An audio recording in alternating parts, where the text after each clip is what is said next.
আরেকটা ওষুধ নিয়ে আসছি, এটার নাম হচ্ছে টার্বোক্ল্যাপ। টার্বোক্ল্যাপ মানে এটা কি? টার্বোক্ল্যাপ হচ্ছে এক ধরনের অ্যান্টিবায়োটিক। যেমন হচ্ছে মেজর অ্যান্টিবায়োটিক, যখন আপনার গলা ব্যথা হচ্ছে, কাশি হচ্ছে, তারপরে ইনফেকশন, কাটাছিঁড়া, তারপরে গলা অনেক দিন ধরে ব্যথা, কাশি, কিন্তু কাজ করতেছে না আপনার, ঠিক আছে? তখন আমরা অনেক প্রাথমিক ট্রিটমেন্ট ওষুধগুলো খাই। যেমন যেমন মোনাস খাচ্ছি, তারপরে ডক্সিক্যাপ খাই, তারপরে ফ্যাক্সো খাচ্ছি, তারপরে আপনার এজিথ্রোমাইসিন খাচ্ছি, কিন্তু কাজ হচ্ছে না। সেফেক্সিন খাচ্ছি, কিন্তু আমরা চেপ্রোক্সিন খাই না। যখন আপনার গলা ব্যথা ১ সপ্তাহ, ৫ দিন, ৬ দিন হয়ে গেছে, কিন্তু আপনার ব্যথার কাজ করছে না, ঠান্ডা ঠান্ডা যাচ্ছে না, তখন আমরা কি করি? আমরা এজিথ্রোমাইসিনও দিই, তারপরে আমরা সেফেক্সিন দিই, তারপরে নরমাল আমরা ডক্সিক্যাপ দিই, ফ্যাক্সো দিই, ফেনাডিন দিই, কিন্তু কোনো কিছু কাজ হচ্ছে না। তখন আমরা সাথে সাথে চিন্তা ভাবনা করি, আমরা সেপ্রোক্সিন ক্লাবন অ্যাসিডটা আমরা তাড়াতাড়ি বলে সাজেস্ট করি রুগীদেরকে।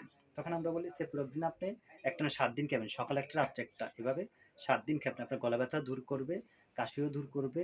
যদি ইনফেকশন থাকে, গলায় যদি ইনফেকশন থাকে, তখন আপনি এটা দ্রুতভাবে নিরাময় কাজ করবে, ঠিক আছে? আর আর আমরা অনেক সময় বলে থাকি, ভাই আপনি নিজে নিজে সাজেশন করেন, নিজে নিজে ডাক্তার না, আপনি তো ডাক্তার না, তাদের ডাক্তাররা বলে আমাদের পরে তোমরা প্রাথমিক ট্রিটমেন্ট দাও, ঠিক আছে? আমি আমার প্রাথমিক ট্রিটমেন্ট থেকে আপনাদেরকে এগুলা বলতে চাচ্ছি, ঠিক আছে?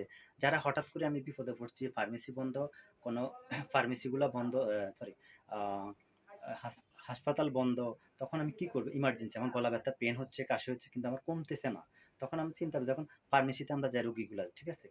রুগীগুলা যখন আসে বলে, ভাই আমার এই ওষুধটা দেন, তো তখন আমরা বলি ঠিক আছে, আপনি ওষুধটা সেবন করেন, আপনি একটানা ৭ দিন খাবেন, সেপ্রোক্সিন ক্লাবনিক অ্যাসিড খাবেন ৭ দিন, আপনার দ্রুতভাবে কাশি, গলা ব্যথা, ইনফেকশন যদি থাকে, আপনার দ্রুতভাবে আপনি ১ সপ্তাহের ভিতরে আপনি সবকিছু নিরাময় কাজ করবে।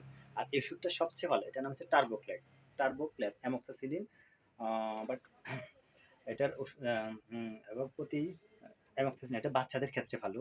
যেমন হচ্ছে টার্বোক্ল্যাপ, সেপ্রোক্সিন এবং ক্লাবনিক অ্যাসিড, এবং প্রতি মিলিতে তৈরি করা সাসপেনশন তৈরি, এবং সেপ্রোক্সিন, এক্সটেলিন অ্যান্ড ইউএসপি এবং যা, এবং ১২৫ মিলি ফিশি সেপ্রোক্সিন এবং সমতুল্য, এবং diluted and potassium carbonate BP, যা ৩১ মিলি থেকে ৩১.২৫ মিলিগ্রাম ক্লাবনিক অ্যাসিড সাসপেনশন তৈরি করা যায়, ঠিক আছে? এভাবে বাচ্চাকে, আপনার বাচ্চার বয়স যদি আহ, এক থেকে ১ থেকে ১.৫ বছর অথবা ৩ বছর হয়, ১ থেকে ২ চামচ করে ২ বার। আর যদি বাচ্চা যদি গ্রোথ বেশি হয়, গ্রোথ বেশি বলতে ৫ থেকে ১০ কেজি অথবা ১৫ কেজি হয়, আপনি ১.৫ থেকে ২ চামচ দিবেন, ঠিক আছে? ঠিক আছে, আমার সাজেস্টটা। আর আপনাদের যদি ভালো লাগে আমার ভিডিওটা, লাইক দিবেন, শেয়ার করবেন, সাবস্ক্রাইব করবেন। আর আমরা হচ্ছে ফার্মাসিস্ট, কেমিস্ট, আমরা ছোটোখাটো ট্রিটমেন্টগুলো, প্রাথমিক ট্রিটমেন্টগুলো আমরা নিজেরাই ট্রিটমেন্ট দিই, ঠিক আছে? আর আর কি বলতেছে, আপনাদের যদি ভালো লাগে ভিডিওটা, একটু ভিডিওটাকে দেখবেন, অনেক কিছু জানার আছে এখানে, ঠিক আছে? ওকে, আল্লাহ হাফেজ।